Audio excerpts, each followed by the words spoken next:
Ndasubiriye kugusuhuza nkuha ikaze nshuti mukunzi wacu wobandanya kubana natwe ngaha kuri ino mboneshakure igushikiriza amakuru, ibiganiro kumwe n'inkuru bigezweho biriko bivugwa irya nino mu gihugu cacu ciza ndetse no hakurya y'imbibe z'igihugu cacu mu yandi makungu. Ndaguhaye ikaze, ndaguhaye mwiriwe neza cange mwaramutse bivanye n'aho udukurikira uherereye kuri uwu munsi wa mbere igenekerezo rya 8/2024. Wowe udukurikira uri mu gihugu c'u Burundi ntunyemerere nguhe mwaramutse neza nanakwipfuriza kubandanya uraroranirwa mu vyo uriko urarangura, ndetse yewe nawe udukurikira uri hakurya y'imbibe z'igihugu c'u Burundi ndaguhaye ikaze, ndagukengurukiye cane ngaha kuri ino mboneshakure.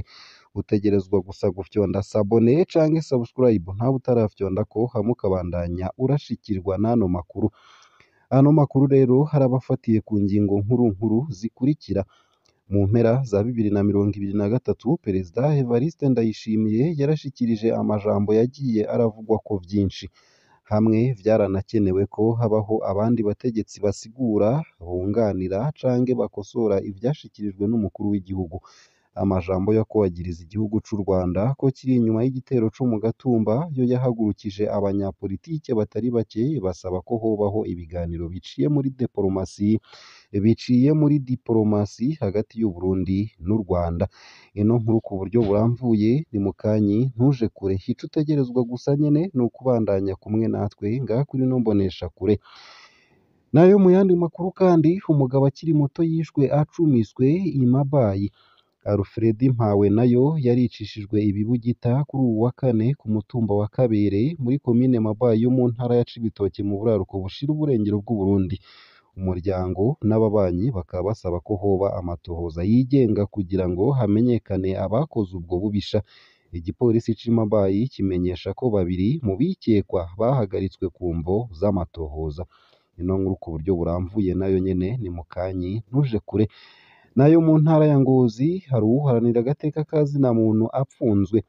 Jean Nayabagabo hapfungiwe mu gasho ko ku biro vy'igipolisi mu ntara ya Ngozi.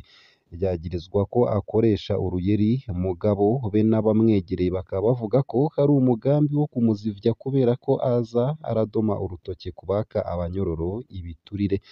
Nayo kandi n'ubundi mu ntara ya Ngozi amakenga kwinyagwa ry'amatongo y'abanyagihugu n'ishengero Anglikane ni yose.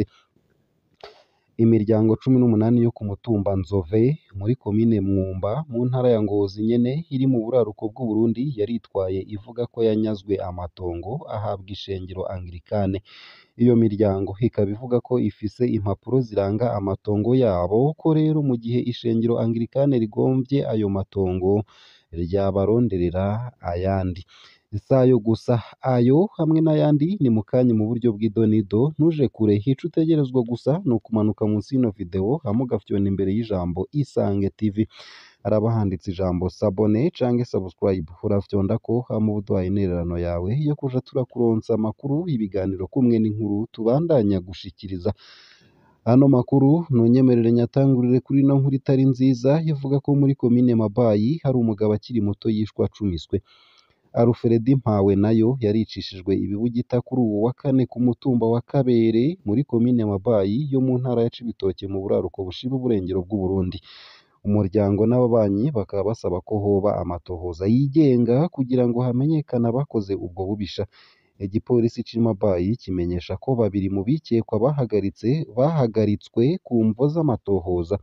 Iryo bara ryaguye hafi y'isaha 3 z'ijoro ry'uwu wa kane. Alfred Mpawenayo yaratashe avuye mu kirabo aho yacumitwa imbugita mu gikiriza n'umurwi w'inkozi z'ikibi zitaramenyekana.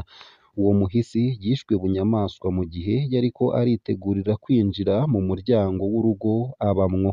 Umubanyi hakaba ariko agaragaza umubabaro. Umuryango w'uwo yishwe usabira ibihano bikurikije amategeko abakoze ubwo bwicanyi. Alfred nta muntu n'umwe bari bafitaniye amatati muri aka gace kacu, uko akaba ariko umugenzi wiwe agaragaza umubabaro. Umunyamabanga ntayegayezwa wa musitanteri wa komine Mabayi aremeza ko ubwo bwicanyi bwabaye. Igipolisi kivuga ko cuguruye amatohoza. Abantu babiri baramaze guhagarikwa ku mvo z'ayo matohoza ariko araba. Nayo mu yandi makuru kandi ni uko mu ntara ya Ngozi hari uwuharanira agateka ka zina muntu apfunzwe. Uwapfunzwe yitwa Jean Nayabagabo akaba apfungiwe mu gasho ko ku biro by'igipolisi mu ntara ya Ngozi. Yagirizwa ko akoresha uruyeri umugabo be n'abamwegereye bakaba bavuga ko hari umugambi wo kumuzivya kubera ko aza aradoma urutoke ku baka abanyororo ibiturire. Jean Nayabagabo aserukira ishirahamwe riharanira agateka ka zina muntu AVDP mu karere k'uburaruko bushira ubuseruko bw'u Burundi hamwe no hagati hashira ubuseruko. Igipolisi kimwagiriza ko yatse ibiturire abanyororo ngo dosiye zabo zinyaruke kandi ababeshe. Apfungiwe ku mugwa mukuru wa komine Ngozi kuva ku wa 30 Kigarama 2023. Ivyo yagirizwa be n'abamwegereye barabihakana bakavuga ko ahubwo azira ibikorwa vyiwe. Ivyo yagirizwa ni irementanya ryeruye. Abarongoye ibohero nibo bashaka kumwikiza.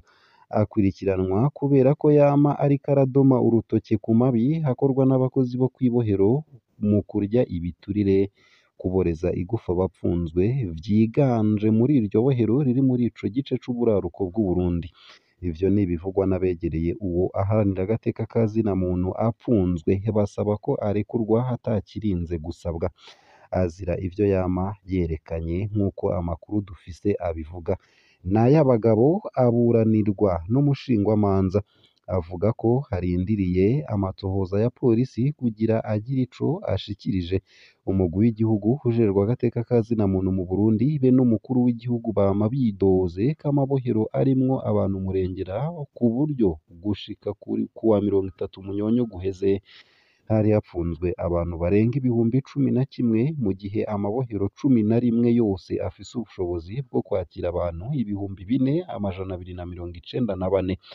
Amashirahamwe atandukanye aharanira agateka ka zina muntu yemeza ko ivyo bitigiri vyabaye umurengera kubera gupfunga abantu ubarenganije ndetse no guhonyanga agateka ka zina muntu. Nayo tukiri mu ntara ya Ngozi kandi amakenga kwinyagwa ry'amatongo y'abanyagihugu n'ishengero Anglikane ni yose. Imiryango 18 yo ku mutumba Nzove muri komine Mwumba mu ntara ya Ngozi iri mu buraruko bw'u Burundi yaritwaye ivuga ko yanyazwe amatongo ahabwa ishengero Anglikane.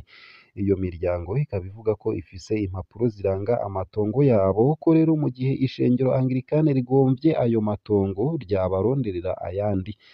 Abo bene ayo matongo bavuga ko bayaguze mu myaka y'igihumbi kimwe amajana icenda n'imirongo indwi n'umunani ku ntwaro y'umukuru w'igihugu Jean Baptiste Bagaza.